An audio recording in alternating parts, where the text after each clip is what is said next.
Hello hi friends, welcome back to my channel. ಇವತ್ತಿನ ವಿಡಿಯೋದಲ್ಲಿ ಶೀತ ಕೆಮ್ಮು ಕಫಕ್ಕೆ ಅದ್ಭುತವಾದ ಮನೆಮದ್ದನ್ನು ತಿಳಿಸಿಕೊಡ್ತೀನಿ. ಇದನ್ನು 1 ಸ್ಪೂನ್ ತಗೊಂಡ್ರೆ ಸಾಕು. 5 ವರ್ಷ ಮೇಲ್ಪಟ್ಟ ಮಕ್ಕಳಿಂದ ಹಿಡಿದು ದೊಡ್ಡವರಿಗೆ ಸಹ ಎಷ್ಟೇ ಭಯಂಕರವಾದ ಶೀತ ಕೆಮ್ಮ ಕಫ ಇದ್ದರೂ ಸಹ ಒಂದೇ ದಿನದಲ್ಲಿ ಕಡಿಮೆಯಾಗ್ತದೆ. ಕೆಮ್ಮ ಶೀತ ಬಂದರೆ ಇಡೀ ರಾತ್ರಿ ನಿದ್ದೆ ಇಲ್ಲದ ಹಾಗೆ ಆಗ್ತದೆ. ಆದರೆ ನಾನು ಹೇಳುವಂಥ ಈ ಮನೆಮದ್ದನ್ನು ಉಪಯೋಗಿಸಿದರೆ ಸಾಕು, ಕೇವಲ ಒಂದೇ ದಿನದಲ್ಲಿ ಕೆಮ್ಮ ಶೀತ ಕಡಿಮೆ ಮಾಡಬಹುದು. ಮದ್ದನ್ನು ಹೇಗೆ ಮಾಡೋದು ಅಂತ ನೋಡುವ. ಅದಕ್ಕಿಂತ ಮೊದಲು ಯಾರೆಲ್ಲ ನೀವು ನನ್ನ ಚಾನಲನ್ನು ಇನ್ನೂ ಸಬ್ಸ್ಕ್ರೈಬ್ ಮಾಡಿಲ್ಲ, ಪ್ಲೀಸ್ ಸಬ್ಸ್ಕ್ರೈಬ್ ಮಾಡಿ.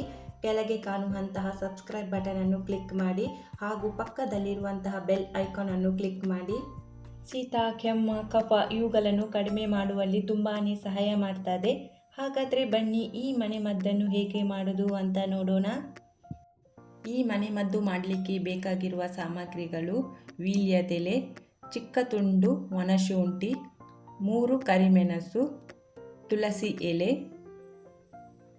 ನಾನು ಇದನ್ನು ಮೊದಲೇ ಚೆನ್ನಾಗಿ ತೊಳೆದು ಇಟ್ಟಿದ್ದೇನೆ. ತುಳಸಿ ಎಲೆ ಮತ್ತು ವೀಳ್ಯದೆಲೆಯನ್ನು ನಾನು ಮೊದಲೇ ತೊಳೆದು ತಗೊಂಡಿದ್ದೇನೆ. ಇಲ್ಲಿ ನಾನು 9 ತುಳಸಿ ಎಲೆಯನ್ನು ತಗೊಂಡಿದ್ದೇನೆ. ಅದು ಚಿಕ್ಕದಾದ್ರಿಂದ 9 ತಗೊಂಡಿದ್ದೇನೆ. ದೊಡ್ಡ ತುಳಸಿ ಎಲೆ ಆದರೆ 4 ತಗೊಂಡ್ರೆ ಸಾಕು. ವೀಳ್ಯದ ಎಲೆಯನ್ನು ನಾನಿಲ್ಲಿ 5 ವೀಳ್ಯದೆಲೆ ತಗೊಂಡಿದ್ದೇನೆ. ದೊಡ್ಡ ವೀಳ್ಯ ಎಲೆ ಆದರೆ 1 ಸಾಕು. ಇದು ಚಿಕ್ಕದಿರೋದ್ರಿಂದ ನಾನಿಲ್ಲಿ 5 ವೀಳ್ಯದೆಲೆಯನ್ನು ತಗೊಂಡಿದ್ದೇನೆ. ವೀಳ್ಯದೆಲೆಯನ್ನು ಈ ರೀತಿಯಾಗಿ ಸಣ್ಣದಾಗಿ ಕಟ್ ಮಾಡಬೇಕು, ಏಕೆಂದರೆ ಇದನ್ನು ಗುದ್ದಿ ಅಥವಾ ಜಜ್ಜಿ ಇದರ ರಸವನ್ನು ತೆಗಿಬೇಕು. ಇದಕ್ಕೆ ನಾನು ಕಾಳು ಮೆಣಸು ಮತ್ತು ಸಣ್ಣ ತುಂಡು ಶುಂಠಿಯನ್ನು ಹಾಕಿದ್ದೇನೆ.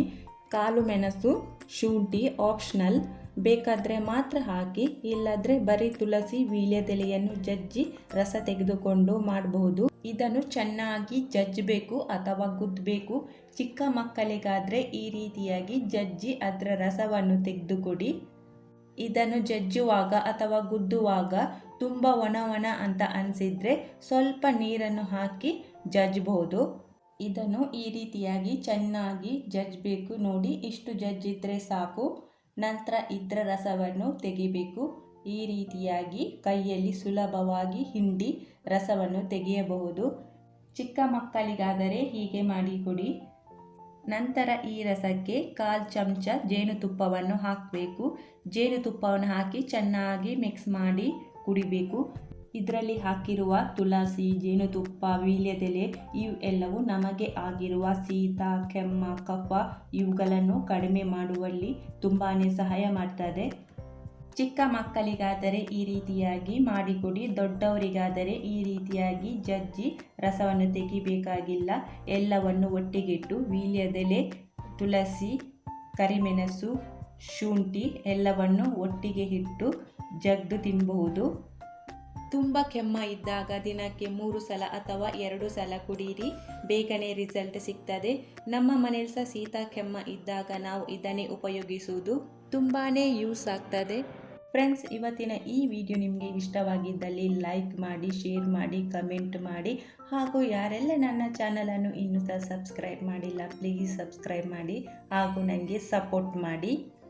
Thank you for watching.